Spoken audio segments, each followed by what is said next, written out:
Hello and welcome back to another video. This is Chase Lovelace. The channel now is called Journeying with Joseph because of this whole kind of giving of my channel and everything to Joseph and everything. I know I keep changing the name of the account, but hey, I'm going to just keep doing that till it sticks, and I think this one might stick. Of course, I thought that about the others, but I digress. So today I just wanted to show you guys around my Logic project for the song Joining Joseph. As you can see, well, you probably can't see, it looks like it was called something else originally, but that's okay. So first, I thought I would just play the track, and then we can go through and see exactly what I did with everything. It was quite enjoyable, but in the age of AI, I don't know, I don't know if it's worth showing that this was not done by AI. This is just me messing around with MIDIs.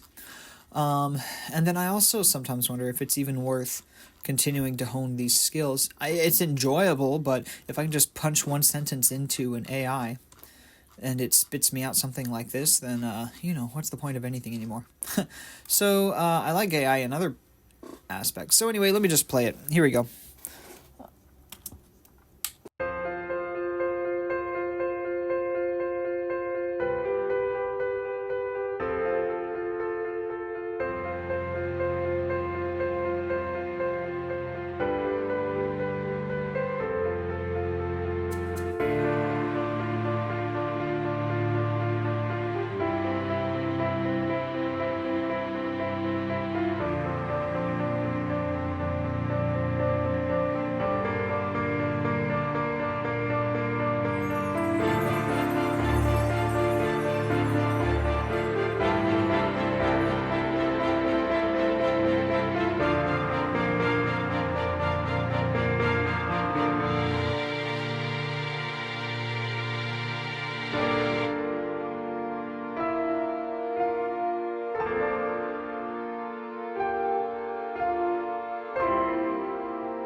Yeah, so that's the song there.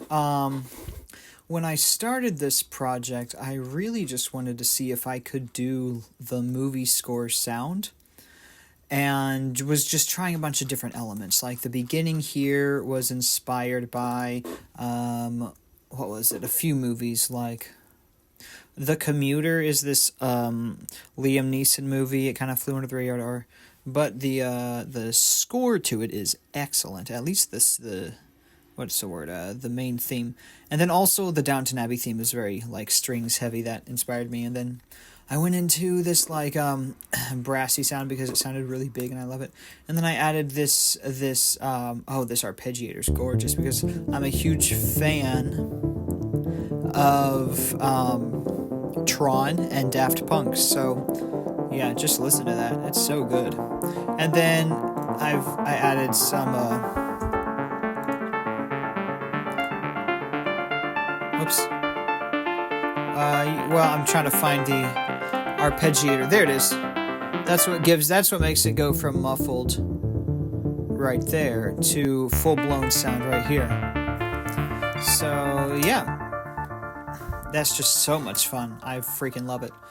Alright, so there were a few tricks that I learned through here. Obviously, this is, I didn't do much fine-tuning of the piano track, and I don't think it really needs it. You know, all of these velocities are just about as high as you can get them. Not literally, but I just didn't pay too much attention to that. This guy's a little low. So, yeah, I was doing that. Here's the strings. Same thing with the strings. I didn't do as much fine-tuning as I'm experimenting with in current projects, but it still turns out it still worked pretty well. And then the layering here, I was really proud of this because the layering makes it sound so full and so real. So that's that, and then you add it with this. Oh, it's just wonderful. And then this guy is a tremolo down here. So those are the three elements for this one section. You see right there, tremolo? So you got a tremolo, you got the legato up here, and then you got the staccato there. And then you get this kind of full sound.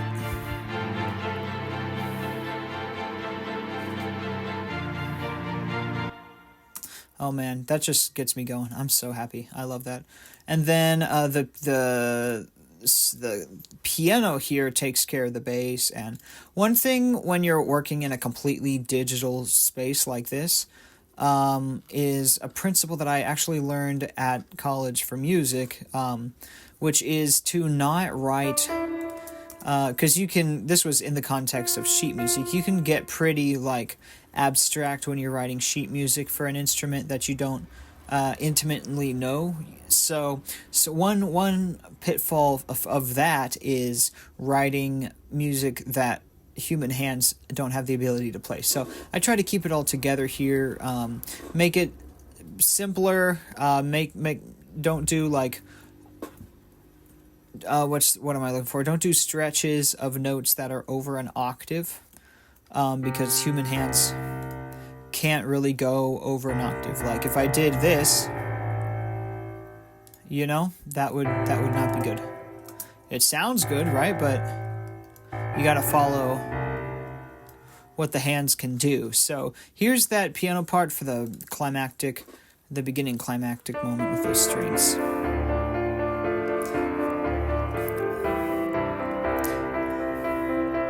I chose that kind of pattern on the bottom. It adds texture, of course, but also there was nothing going on in the bass frequencies at this section. So I was thinking, let's just give that to the piano and see what happens.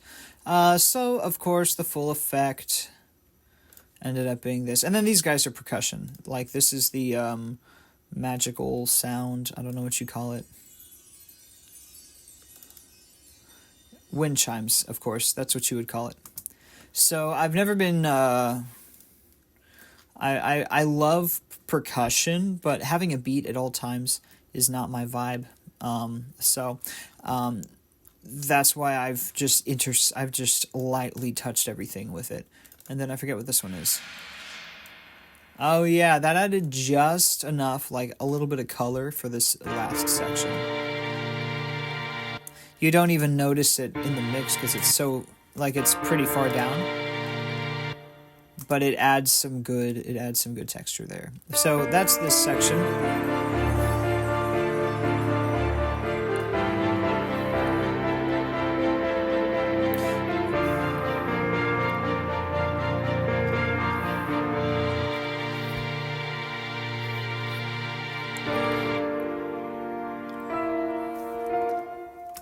And then over here, one thing I really enjoyed doing was kind of, I forget the term for it, but having one note just after the other note. There's a term in drumming, I forget. But it's like they don't hit in unison, you know? It would sound like this. And that's just so much less interesting than that.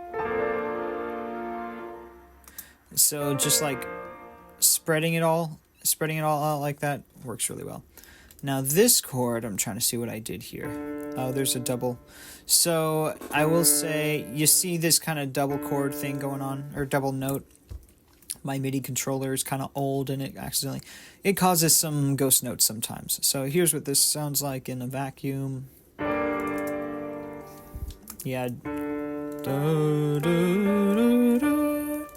There you go.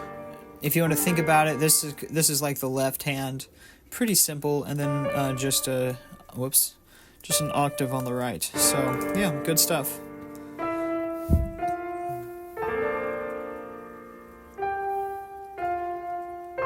And then another aspect to all of this is like getting the reverb correct, getting it to sound good and whatever. And really, I mean, I kind of learned the more technical aspect of all of this, like I said, in college, but it just comes down to turning knobs until something sounds good, to be quite honest with you. So the brass up here, well, let's take a quick look at, just gave it so much, like, where is it? There it is. It just gave it space. Like, it sounds big, right? So that's really what I wanted. I guess if I had to choose like a bit of an inspiration for this sound, it'd be like Treasure Planet, which is one of my favorite movies. It's got that big sound. So together, they work really well. Now that chord is a minor seventh. Hold on. Yeah, a minor triad with a minor seventh on top. I will say my theory is a little rusty, and so I just intuit most of this stuff now. There's our minor seventh, with a sneaky little, whatever you would call that, suspension or whatever. Sounds good. And then that's a dominant 7 because of that guy. Without him, well, it's up here too. This guy, yeah, it makes it very dominant 7. So yeah, I mean, I think the aesthetics, work really well. So yep, the next part is these cellos. Now I called them forefront because in the mix I wanted them to be front and center, whereas some of these strings I've turned down to make it sound like they're further back or whatever. So that's what we got here. This one was real easy, right? It's just, I didn't really fine-tune any of the velocities, which I've started doing with a current project I'm working on, is making the velocities sound like an actual string player striking the string the first time, which would be heavier, versus subsequent da-da-da-da, which would be quieter, right? So that's kind of where I am right now, and I'll quickly pull up the next project I'm working on. It might be fun to look at. And then, oh yeah, everything comes in. Oh, it sounds so good. Da da da da. Yeah, and then up here, where am I? One thing I've noticed is that creating a score isn't about having a lot of sounds, right? You do have a whole orchestra, right? But you don't need the full chord in every single instrument in the orchestra. You just need the right ingredients to make it sound good. So up here you see these brass, which have been very noticeable this whole time. It's just one note on the octave, right? But that's okay because it's a big instrument. That's all it needs. And then these guys are also just doing the octave, but this area still sounds very big. Now if you wanted to hear it without the arpeggiator, the strings fill out the rest of this section, right? It sounds very big, but only one instrument has all the notes of the chord. And then this is a fun little element. And then I was also amused that this solos went so well with this. Like, what I mean is, like, this was a learning experience that you just don't have to make everything really, really big in order for it to sound good, because some instruments are naturally bigger. So yeah, let's just play this section real quick because it's awesome.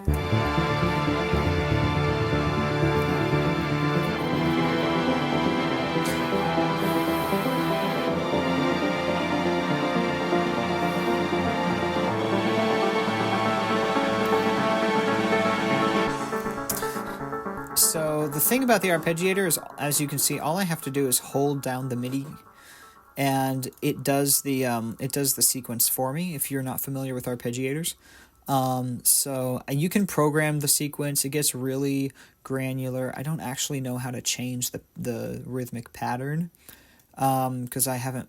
It's probably there. Yep, there it is. If I wanted to change but I was happy with what it gave me, so I didn't want to fiddle with it. So this is what it gave me. Here, I'll get my keyboard going. I don't have my MIDI controller plugged in, so we can just use this, so you can hear what we've got. Da, da, da, da, da, da, da, da. And then the rest is like delay. Da, da, da, da, da, da. And I didn't. Modulation is not mapped to anything right now. Now, da, da, da, da, da, da becomes something else.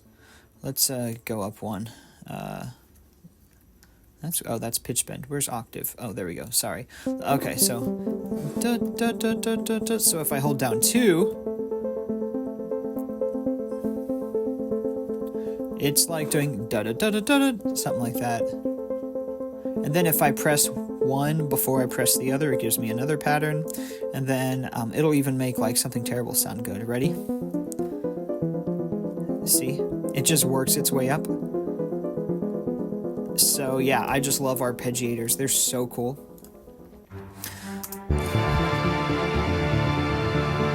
And in this case, it just adds so much. And like I said, it's very Tron-like to me, because not many people combine synths and strings.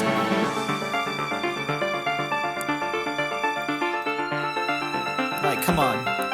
All I did was write this melody, right? And then get the chord progression going.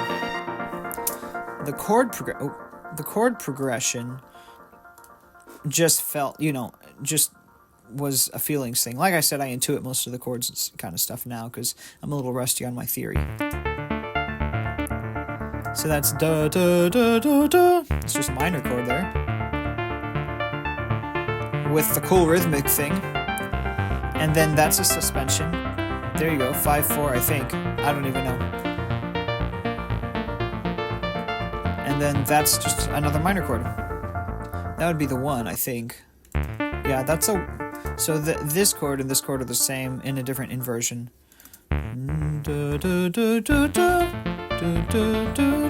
You see? So, yeah, it's just so good. And then, yeah, that's a 5 suspended. That's the 5. That's the 4. So it's super simple, right? But it complements the melody really well. I am proud of that melody. That's very good. And I don't want it to sound like I'm puffing myself up or being prideful.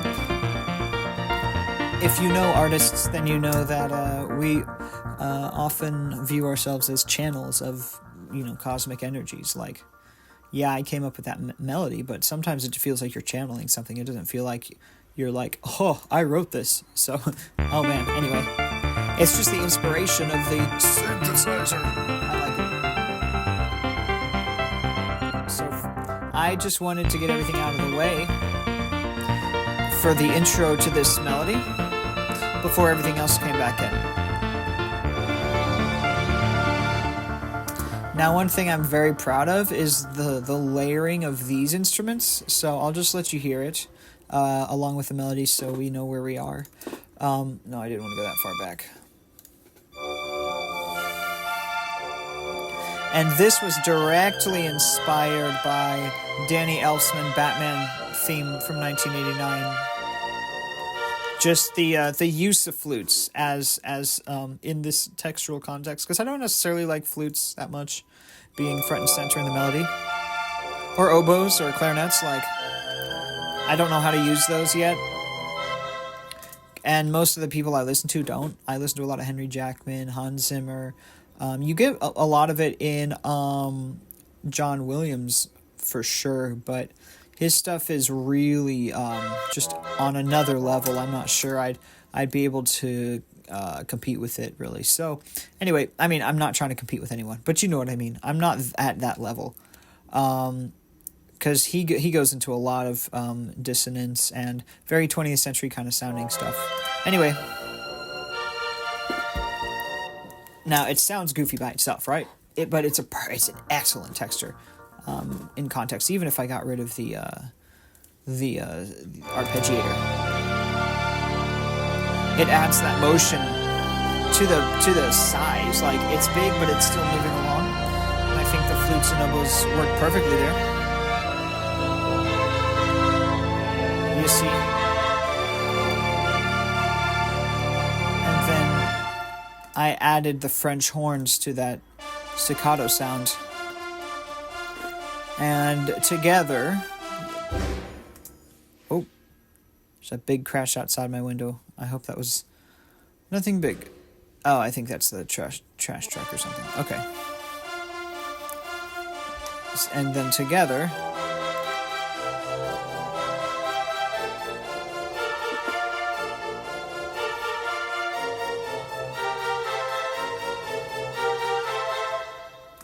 Good stuff, good stuff. All right, so that's that. And then along with everything, let's keep the synth bass muted, because that causes most of the vibe. Right, so just to hear it raw orchestra. Da da da da da da da.